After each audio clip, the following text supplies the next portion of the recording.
السلام علیکم ورحمۃ اللہ وبرکاتہ۔ امید ہے تمام ساتھی بخیر ہوں گے۔ ساتھیوں، اس ویڈیو کے اندر ہم پروفیسر محمد مجیب، ان کی حیات، ان کی خدمات، ان کے ادبی کارنامے اور ان کے سب سے مشہور و مقبول ڈرامے خانہ جنگی کے بارے میں بات کرنے جا رہے ہیں۔ یہ ویڈیو آپ کے لیے بہت اہم ہونے والی ہے، یہ ویڈیو کو اسکپ نہ کیجیے گا۔ آئیے اس ویڈیو کو بلا کسی تاخیر شروع کرتے ہیں۔ پروفیسر محمد مجیب ایک ایسے ادیب ہیں جن کو انگریزی اور اردو، اس کے علاوہ جرمن اور رشیا، ان زبانوں پر اچھا عبور حاصل تھا۔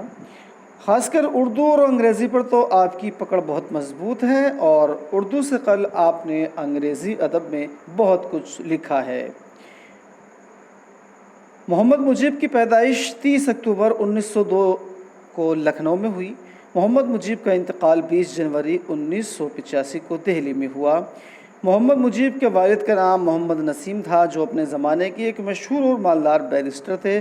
ان کے بڑے بھائی کا نام پروفیسر محمد حبیب تھا۔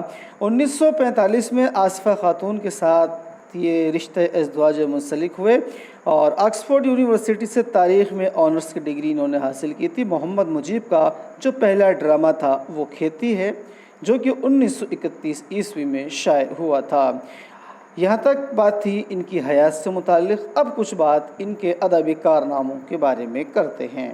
محمد مجیب نے متعدد ادبی کارنامے انجام دیے ہیں۔ آپ کے ڈراموں کا خاص موضوع تاریخ اور سماج ہے۔ یہ سوال نوٹ کرنے لائق ہے۔ آپ کے اہم ڈرامے مندرجہ ذیل ہیں۔ سب سے پہلے ڈرامہ ہم بات کر چکے ہیں کہ کھیتی ہے، جو کہ 1931 میں منظر عام پر آیا۔ دوسرا انجام 1934 میں منظر عام پر آیا تھا۔ اس کے بعد جو تیسرا ڈرامہ ہے وہ 1951 میں، اور اس کے بعد ہیروئن کی تلاش 1853 میں، اور جو باقی ان کے دوسرے ڈرامے ہیں وہ آپ کے سامنے، آپ ان کو نوٹ کر سکتے ہیں یا پھر اس کا اسکرین شاٹ لے سکتے ہیں۔ اس کے علاوہ جو ان کی دیگر تصانیف ہے، اس میں روسی ادب، جس میں روسی ادب کی تاریخ ہے، جو 2 جلدوں میں ہیں، اور نگارشات ہے، دنیا کی کہانی، ہماری آزادی، اور دنیا کی کہانی تو آپ کے کئی سلیبس میں شامل ہے۔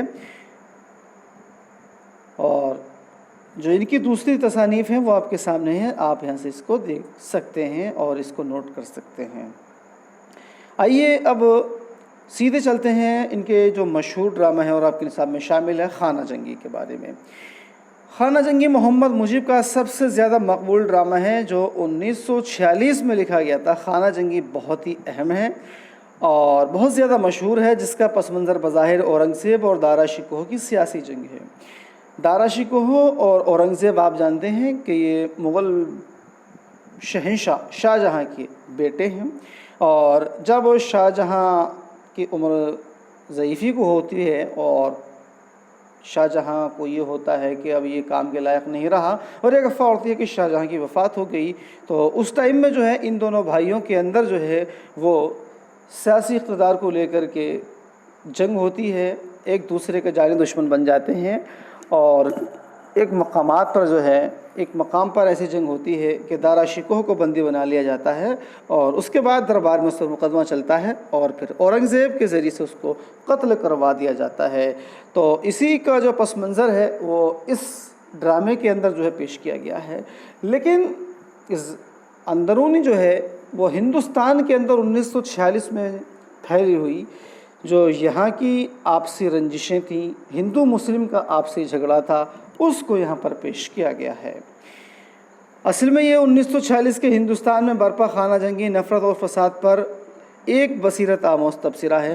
محمد مجیب کا ڈرامہ خانہ جنگی مغلیہ عہد حکومت کی اس خون ریزی اور جاں طلبی کی مثال ہے، جس میں تخت کی ہوس میں بیٹے نے باپ کو زندان میں ڈال دیا تھا۔ تو ایک بات اور یہاں پر بتاتے چلیں کہ جس طرح سے 1946 عیسوی کی یہاں پر نفرت اور فساد کو جو ہے ایک طرح سے جو ہے اندرونی دکھایا گیا ہے، بالکل اسی طرح اگر ہم آج کے ہندوستان کو اس ڈرامے پر پرکھیں تو ہمیں یہی چیز یہاں پر نظر آتی ہے۔ ایک طرح سے اس کا پورا ایک نیا مضمون یہاں پر تیار کیا جا سکتا ہے کہ ڈرامہ خانہ جنگی کی عصری معنویت، بالکل اس کو جو ہے پرکھا جا سکتا ہے، چونکہ جو کنڈیشن 1947 1946 میں ہندوستان کی رہی ہوگی، سیم اسی طرح کی اس وقت بھی ہمیں حالات نظر آتی ہے۔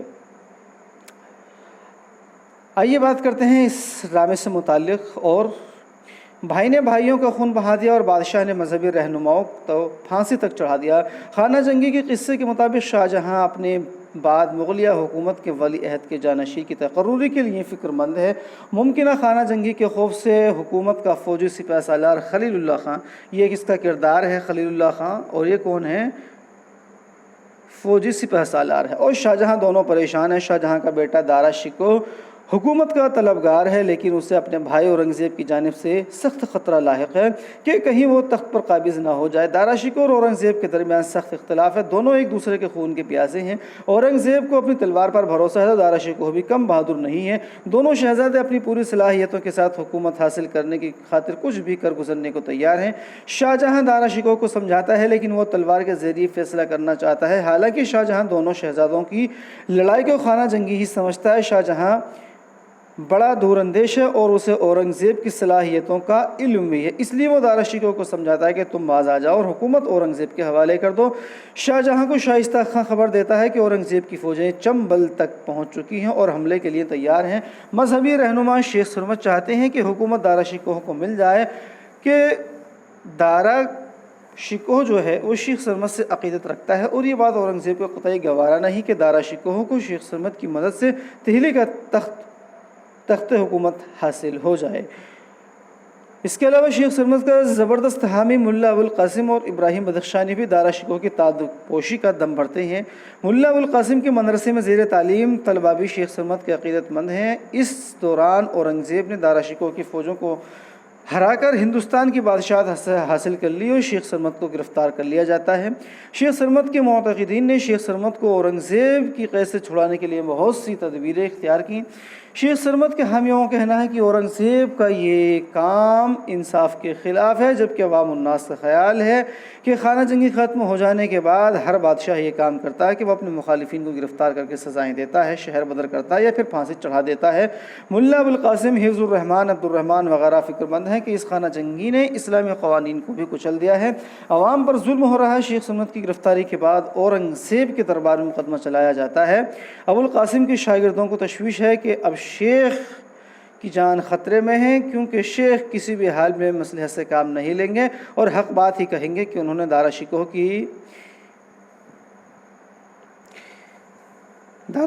کی پشت پناہی کی ہے۔ تب اورنگزیب ان کو قتل کرنے کا موقع ہاتھ سے نہیں چھوڑے گا۔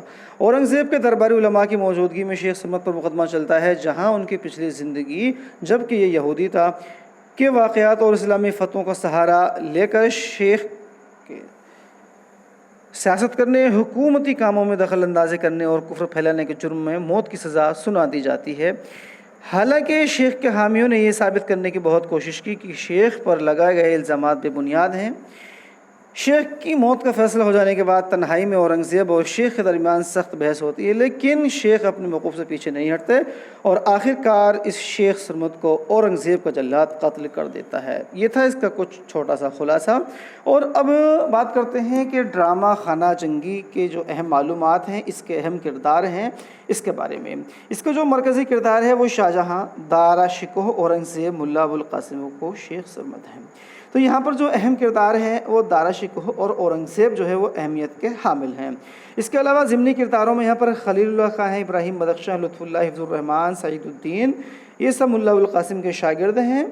خان جہاں، ابو طالب، شائستہ خاں، امیر الامراء، اعتماد خاں، عبد القوی، مولوی اعتماد خاں، عبد الرحمان، حفظ الرحمان کا باپ علمیار۔ اب اس سے جڑی اہم معلومات دیکھتے ہیں۔ ڈرامہ خانہ جنگی 1946 عیسوی میں لکھا گیا تھا۔ خانہ جنگی بہت اہم اور مشہور ڈرامہ ہے، جس کا جو پس منظر ہے بظاہر اورنگزیب اور دارا شکوہ کی سازش جنگ ہے، لیکن اصل میں یہ 1946 کے ہندوستان میں برپا خانہ جنگی نفرت اور فساد پر ایک بصیرت آمیز تبصرہ ہے، اور یہ آج کے ہندوستان پر بھی بالکل فٹ بیٹھتا ہے۔ ڈرامہ خانہ جنگی کا مرکزی خیال جو ہے وہ خانہ جنگی ہے۔ اب خانہ جنگی سے آپ سمجھ سکتے ہیں کہ خانہ اور جنگی یہ دو لفظوں سے مل کر کے یہ بنا ہے کہ آپسی جھگڑے یا گھریلو جھگڑے، گھریلو فساد، اور اس کا جو موضوع ہے وہ تاریخ ہے۔ ڈرامہ خانہ جنگی 5 ایکٹ پر مشتمل ہے، اس کو نوٹ کر لیجئے گا کہ ڈرامہ خانہ جنگی کتنے ایکٹ پر مشتمل ہے، تو 5 ایکٹ پر مشتمل ہے۔ پہلا ایکٹ جو ہے وہ